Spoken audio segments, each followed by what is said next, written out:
Hi viewers, அனைவருக்கும் வணக்கம். Welcome to my channel my country life style. இன்றைக்கி வீடியோவில் நம்ம என்ன பார்க்க போகிறோம்னா ஹோம்மேட் வெஜ் பீட்ஸா எப்படி பண்ணலாங்கிறது தான் பார்க்க போகிறோம். இந்த வீடியோ உங்களுக்கு பிடிச்சிருந்தா லைக் பண்ணுங்கள், ஷேர் பண்ணுங்கள். நம்ம சேனலை இது வரைக்கும் சப்ஸ்கிரைப் பண்ணாதவங்க சப்ஸ்கிரைப் பண்ணுங்கள். வாங்க வீடியோக்குள்ளே போகலாம். பீட்சா செய்ய தேவையான பொருட்கள்: ஒரு கப் மைதா, ஒரு ஸ்பூன் சர்க்கரை, 2 ஸ்பூன் ஈஸ்ட்டு, தேவையான அளவு எண்ணெய். இப்போ மாவு பிசைறதுக்கு ஈஸ்ட் ரெடி பண்ணிக்கலாம். அதுக்கு ஒரு கப் வெதுவெதுப்பான தண்ணியில ஒரு ஸ்பூன் சர்க்கரை, 2 ஸ்பூன் ஈஸ்ட்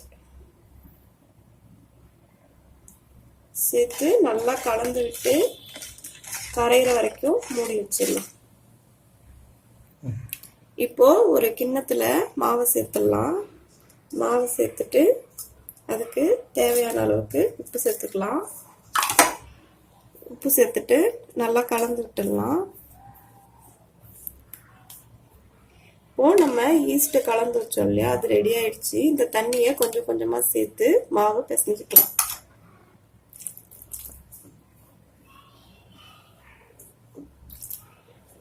நல்லா சாஃப்டா பிசைஞ்சுக்கலாம். அப்பதான் நல்லா பீட்சா சாஃப்டா வரும். மாவு இந்த அளவு கெட்டியானதும் தேவையான அளவு எண்ணெய் சேர்த்து பிசைஞ்சுக்கலாம். பாருங்க, இந்த அளவு எண்ணெய் சேர்த்து நல்லா சாஃப்டா பிசைஞ்சுக்கலாம். மாவு நல்லா சாஃப்டா வரணும்.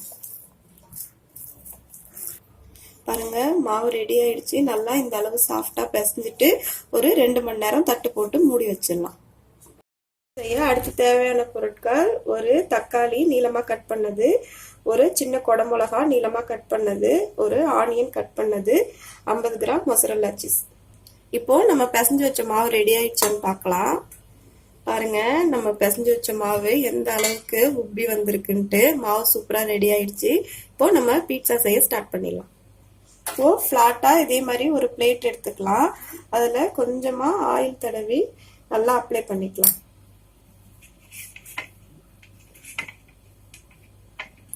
இப்போ எண்ணெய் தடவின பிளேட்ல நம்ம ரெடி பண்ண மாவை நல்லா திக்கா பரப்பி விட்டுக்கலாம். இப்படி நல்லா மாவை தட்டு ஃபுல்லா பரப்பி விட்டுடலாம். இப்போ இந்த மாவோட ஓரத்தை லைட்டா இப்படி மடிச்சு விட்டுக்கோங்க.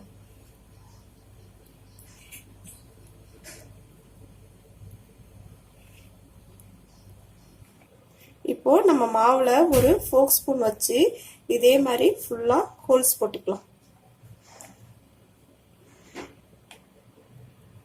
இப்போ ஹோல்ஸ் போட்டப்புறம் ஒரு spoon chilli sauce, 2 spoon tomato sauce இதுல சேர்த்து நல்லா அப்ளை பண்ணிக்கலாம்.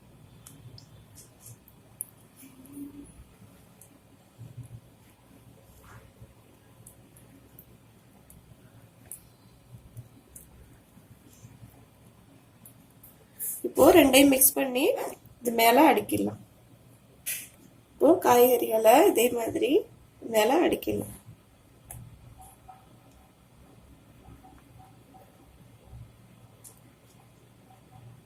இப்போ காய்கறிகளை அடுக்கின அப்புறம் அது மேல ஒரு கோட்டிங் சீஸ், துருவின சீஸை இப்படி சேர்த்துடலாம். சீஸ் நிறைய போடணுங்க, அப்பதான் டேஸ்ட் சூப்பரா இருக்கும். சீஸ் சேர்த்ததுக்கு அப்புறம் இது மேல இன்னொரு லேயர் காய்கறிகளை அடுக்கி அது மேல கொஞ்சம் சீஸ் சேர்த்துக்கலாம்.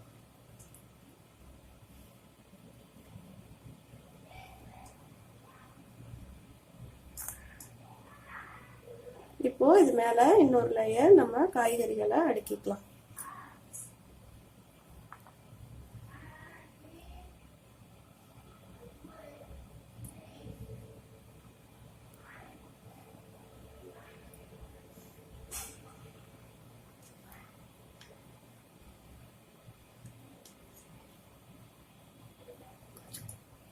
இப்போ இது மேல இன்னும் கொஞ்சம் சீஸ் போட்டுக்கலாம்.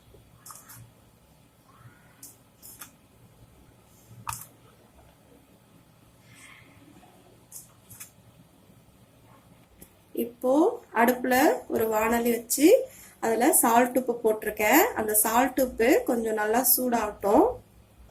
சால்ட் உப்பு சூடாயிடுச்சு. இப்போ அது மேல இப்படி ஒரு மூடியை வச்சு இப்போ அது மேல நம்ம ரெடி பண்ண பீட்சாவை வச்சிடலாம்.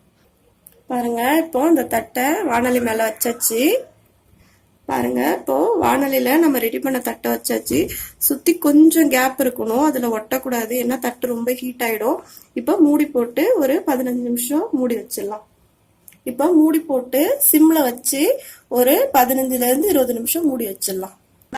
இப்போ 20 நிமிஷம் ஆயிடுச்சு, திறந்து பார்க்கலாம். பாருங்க, நம்ம பீட்சா மைக்ரோவேவன் இல்லாமலே சூப்பரா ரெடி ஆயிடுச்சு. இப்போ இதை வெளில எடுத்துடலாம்.